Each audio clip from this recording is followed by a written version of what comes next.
la révolution du siècle dans laquelle on est, c'est de remettre en avant la vie et le vivant. La fenêtre d'opportunité historique, elle est que, ayant conscience non pas de nos erreurs, mais voilà, des conséquences du passé, nous avons, au moment où se construisent les univers virtuels, la possibilité, non pas d'être en réaction comme on l'est sur les services digitaux, mais d'être en conquête. Mais je pense qu'on va aller sur un marché de la data qui va prendre de l'ampleur et des guerres qui vont se passer quasiment à 100% aujourd'hui sur les réseaux, puisque c'est quand même beaucoup plus simple d'acheter des ordinateurs que d'envoyer des troupes sur un terrain. Et un monde de demain où le digital prend une autre dimension, mais ça ne veut pas dire la fin du monde réel. Je crois qu'on peut dire que le phénomène socioculturel le plus marquant de tout le XXe siècle, ça a été un formidable mouvement d'émancipation des gens, c'est-à-dire vous, moi.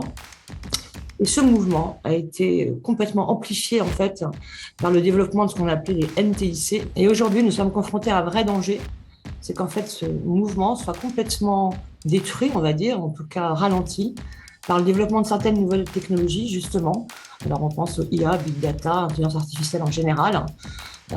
Et je crois que c'est à nous de réagir, qu'il faut qu'on lutte pour garder la place de l'homme dans la société. La compétition entre les États-Unis et la Chine, on parle de découplage justement technologique avec deux pays qui se battent pour avoir une suprématie mondiale. On n'aurait pas pensé à ça il y a 30 ans. Si on veut se projeter en 2030, il faut se projeter dans un quotidien où tout le monde devrait être prêt. En cas de, où la résilience sera le maître mot. Autant dans les années 80, c'était la croissance, c'était je veux aller plus loin, je veux produire plus et ainsi de suite. Autant en 2030, on sera beaucoup dans le je veux être prêt au cas où. On commence à creuser un petit peu d'autres moyens de faire ressentir d'autres stimuli en fait au corps humain via différents moyens. Donc par exemple des ultrasons qui peuvent être projetés sur les lèvres pour vous donner la sensation que vous êtes en train de boire quelque chose, de manger quelque chose, etc. Donc il y a plein d'accessoires qui sont en train de se construire autour de ça pour venir étendre la perception en fait de l'environnement virtuel sur le corps physique. Le réel étant toujours plus fou que ce qu'on a pu anticiper, l'imaginaire est une arme formidable pour pouvoir avoir quelques chances de ne pas trop se tromper. C'est le propre de l'histoire d'être surpris.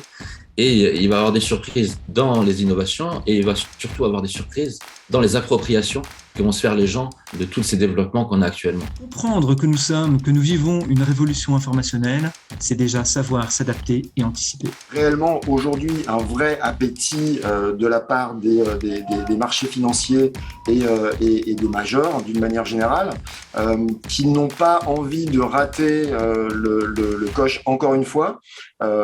Beaucoup ont raté la révolution Internet, ont raté Facebook et ce genre de choses, et se disent que le jeu vidéo est en train de muter une nouvelle fois et que ce serait peut-être dommage de passer à côté de cette mutation. Des équilibres commerciaux avec une explosion du coût de l'énergie qui va impacter négativement l'Europe.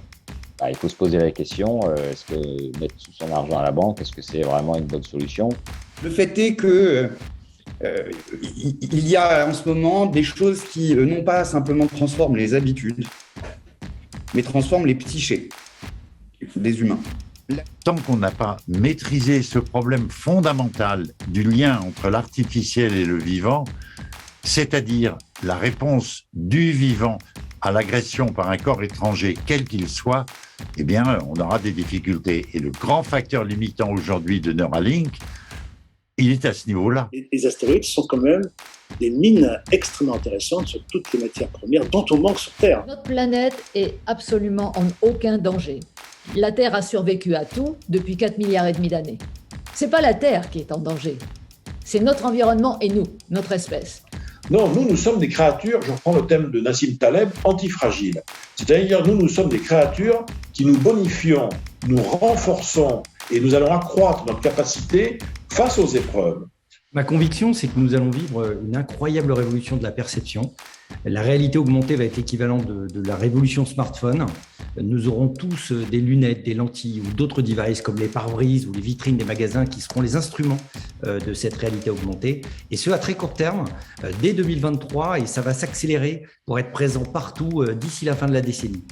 Nous allons passer d'un monde connecté à un monde augmenté avant sans doute d'aller vers un monde virtuel. J'ai envie de dire aux générations montantes, c'est voilà, soignez votre savoir, soignez votre connaissance, soignez votre esprit critique parce que vous allez avoir besoin pour naviguer dans ce monde complexe et pour pas être trop aspiré par la technologie, trop vampirisé par la technologie, par le digital, par les environnements virtuels. Aller dans le métavers et planter des fraises dans un petit jardin.